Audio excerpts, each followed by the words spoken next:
رسول گرامی وقار صلی اللہ تعالی علیہ وسلم نے اس طریقے سے ارشاد فرمایا. اب حضرت عبد الرحمن ابن عوف رضی اللہ تعالیٰ عنہ سے روایت ہے کہ رسول اللہ صلی اللہ علیہ وسلم نے ارشاد فرمایا 3 کام ہیں کہ قسم ہے اس ذات وحدہ لا شریک کی جس کے قبضے میں میری جان ہے.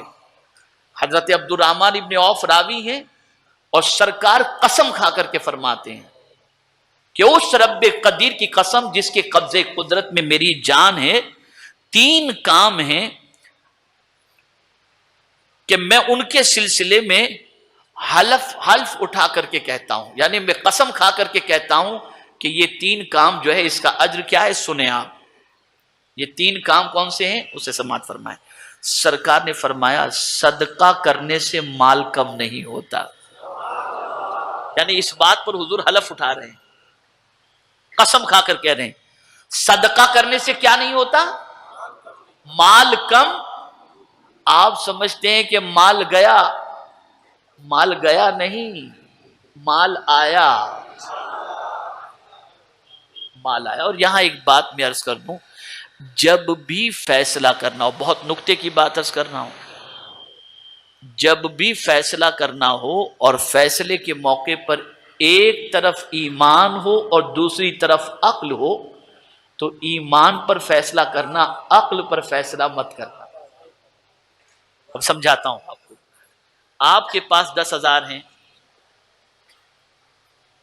اور کوئی ضرورت مند آ گیا، گھر پہ بھی آپ کے پاس پیسے پڑے ہیں، ضرورت مند آ گیا اور اسے 8,000 کی ضرورت ہے. آپ 10,000 میں سے 8,000 نکال کر دینا چاہیں گے تو آپ کی عقل کہے گی یار 8,000 کم ہو جائیں گے 10,000 میں سے. ایمان کہتا ہے نہیں 8,000 دے گا 80,000 ملیں گے. تو اب ہونا یہ چاہیے کہ عقل کے فیصلے کو چھوڑ دو، ایمان کے فیصلے پر عمل کرو. تو جب کبھی عقل اور ایمان کا فیصلہ کرنے کا وقت آ جائے کہ عقل پر فیصلہ کریں یا ایمان پر، تو ایمان پر فیصلہ. تو اب حضور فرماتے، دیکھیے حضور صلی اللہ علیہ وسلم فرماتے ہیں صدقہ کرنے سے مال کم نہیں ہوتا. اب دوسری چیز، اس لیے کہ 3 باتوں پر حضور نے قسم کھائی ہے. دوسری چیز، جو بندہ کوئی زیادتی معاف کر دے تو اس کے بدلے میں اللہ قیامت کے روز اس کی عزت بڑھائے گا. یعنی اگر کسی نے آپ پر زیادتی کی، آپ کو گالی دی، آپ کو برا بھلا کہا، آپ کی آبرو سے کھیلنے کی کوشش کی اور آپ نے نظر انداز کر دیا، معاف کر دیا، چھوڑو میرا بھائی یہ مسلمان ہے نا، کہاں یار، اللہ اس کو معاف کر دے، اللہ اس کو صحیح سمجھ عطا فرمائے.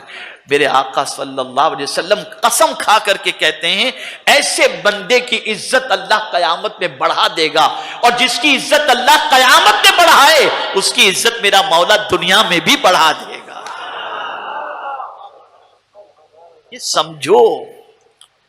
اور تیسری چیز، میرے آقا صلی اللہ علیہ وسلم نے ارشاد فرمایا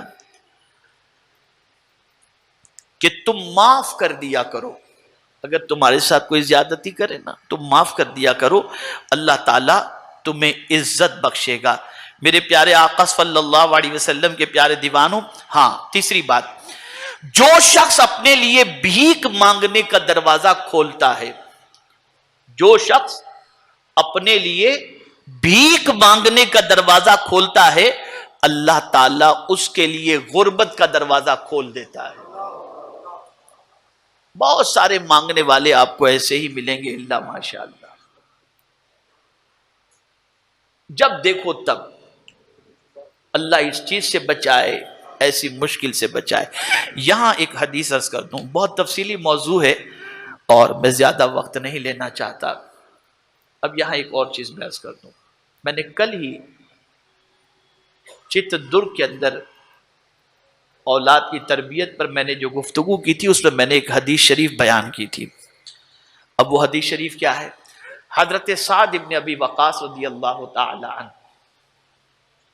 بیمار ہوئے، میرے آقا صلی اللہ علیہ وسلم کی خدمت میں حاضر آئے اور عرض کرنے لگے یا رسول اللہ صلی اللہ تعالی علیہ وسلم میرے پاس جو کچھ ہے میں چاہتا ہوں اسے اللہ کے نام پہ قربان کر دوں، لٹا دوں، صدقہ کر دوں۔ سرکار نے فرمایا نہیں، منع فرمایا حضور، نہیں اتنا سارا نہیں۔ تو عرض کرتے ہیں حضور تہائی؟ سرکار نے فرمایا نہیں۔ اچھا حضور میں نصف اللہ کے نام پہ دے دوں؟ سرکار نے فرمایا نہیں۔ کہا اچھا حضور چوتھائی دے دوں؟ اب حضور نے جو فرمایا وہ سن لو، ایک دستور ہے آپ کے لیے، ہمارے لیے، سب کے لیے۔ میرے آقا صلی اللہ علیہ وسلم نے ارشاد فرمایا سب کچھ اللہ کے نام پر لٹا کر اپنے بچوں کو مانگنے والا بنا کے نہ رکھنا، اس لیے کہ اپنے بچوں کے لیے عزت سے کھانے کے لیے روٹی روزی کا انتظام یا ان کے لیے کچھ رکھ کر کے مرنا، یہ اس سے بہتر ہے کہ تمہارا بیٹا در در جا کر کے بھیک مانگے۔ یہاں ایک حدیث شریف، اس حدیث شریف کی روشنی میں سرکار اپنی امت کو یہ تعلیم دے رہے ہیں کہ سب لٹانے کی فکر مت کرو، اپنی اولاد کی بھی فکر کرو، اس لیے کہ اولاد کی ذمہ داری قدرت نے تمہارے سر پر رکھی ہے، اور تم اگر اپنی اولاد کے لیے انتظام کر کے اور کچھ رکھ کر کے مرتے ہو تو تمہاری اولاد کو در در ٹھوکریں کھانے کی ضرورت پیش نہیں آئے گی، ورنہ ہوگا یہ کہ تم سب دے دو گے اور تمہارا بیٹا کاسے گدائی لے کر سب سے بھیک مانگتا رہے گا۔ اسی لیے حضور کو مانگنا لوگوں سے بالکل پسند نہیں تھا۔ سرکار صلی اللہ علیہ وسلم اس کو عیب تصور کرتے، فرمایا کرتے تھے خیر الید ید العلیا، بہترین ہاتھ وہ ہے جو اوپر والا ہاتھ ہو، یعنی دینے والا ہاتھ ہو۔ میرے پیارے آقا صلی اللہ تعالی علیہ وسلم کے پیارے دیوانوں، انسان کی پریشانی کو دور کرنا اس کا ثواب تو ہے ہی، پھر اس کے ساتھ جانور کی پریشانی دور کرنا اس پر بھی ثواب ہے، اور مسلمان کی پریشانی کو دور کرنا اس کا ثواب تو کیا کہنا۔ میں آپ کو ایک واقعہ سناتا ہوں۔ اس زمانے میں جب یہ بال پین، فاؤنٹن پین، یہ ساری پینوں کا رواج نہیں تھا، تو لوگ لکڑے کی قلم سے جو ہے وہ سیاہی میں ڈبو کر لکھا کرتے تھے۔ ایک بزرگ اسی اپنے لکڑی کے قلم کو انہوں نے سیاہی میں ڈبوئی اور نکالے، لکھنا چاہتے تھے کہ ایک مکھی اس کے نوکے قلم پر، یعنی وہ لکڑی کا جو قلم تھا اس کے کونے پر جہاں سیاہی لگی تھی، مکھی آ کر کے وہاں بیٹھ گئی اور اس سیاہی کو چوسنا اس نے شروع کر دی۔ اس سیاہی کو اس نے چوسنا شروع کر دی۔ وہ بزرگ قلم کو ایسے ہی پکڑے رہے جب تک کہ مکھی نے سیاہی نہ چوس لی۔ پھر سیاہی چوس کر مکھی اڑ گئی، انہوں نے قلم کو ڈبایا، لکھنا شروع کر دیا۔ کچھ دنوں کے بعد انتقال ہوا، وصال ہوا۔ کسی نے خواب میں دیکھا تو جنت میں ٹہل رہے تھے، پوچھا حضرت کس عمل نے آپ کو نجات کا سامان عطا فرمایا؟ تو جواب میں فرماتے ہیں پیاسی مکھی کے اوپر میں نے رحم کیا، میرے مالک نے مجھ پر رحم فرمایا۔ جب ایک مکھی پر مہربانی کرنے کا یہ اجر ہے تو مسلمان پر مہربانی کرو گے تو کتنا اجر ہوگا۔ تو آج کے بعد، آج کی اس نشست کے اندر آپ یہ سبق لے کر کے اٹھیں۔ بہت تفصیلی موضوع ہے اور میں وقت زیادہ لینا نہیں چاہتا، سسٹم کے اعتبار سے، دستور کے اعتبار سے میں سمیٹتے ہوئے عرض کرتا ہوں۔ 3 باتوں کو ذہن میں رکھو۔ پہلی چیز، کسی مسلمان کے عیب کی تلاش میں نہ لگے رہو، اللہ نہ کرے معلوم ہو جائے پردہ ڈالو، اور مسلمان کی مدد کرنے کے اندر کوئی کوتاہی مت کرو۔ اور یہ بات یاد رکھنا کہ ان تینوں چیزوں پر اللہ کے رسول صلی اللہ علیہ وسلم نے بشارت عطا فرمائی ہے۔ خبردار، نہ اپنی زبان سے کسی مسلمان کو تکلیف پہنچاؤ، نہ اپنے ہاتھ سے کسی مسلمان کو تکلیف پہنچاؤ۔ جب کوئی شخص اپنے ہاتھ اور اپنی زبان سے کسی مسلمان کو تکلیف نہیں پہنچائے گا، تو یہ اس بندے کا مسلمان ہونا، وہ بندہ مسلمانوں میں افضل ہے اور وہ افضل اسلام کا پیروکار مانا جائے گا۔ اس سے یہ نہ سوچیں کہ غیر مسلموں کو مارو اور یہ کرو، نہیں نہیں، یہ مطلب نہیں ہے۔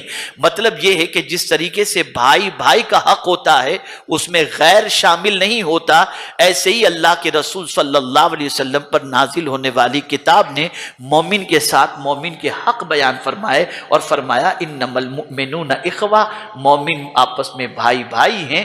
تو اس اسلام کے رشتے کی بنیاد پر جو حق بن جاتا ہے اس حق کا لحاظ رکھنا ہے، ورنہ میں نے بتا دیا کہ جانور پر بھی ظلم نہیں کرنا چاہیے۔ ہمارے مذہب نے یہ تعلیم ہمیں عطا فرمائی ہے، تو ہمیں چاہیے کہ ہم اپنے ہاتھوں سے اور اپنی زبان سے مسلمان کی آبرو سے کھیلنے سے بچنے کی کوشش کریں۔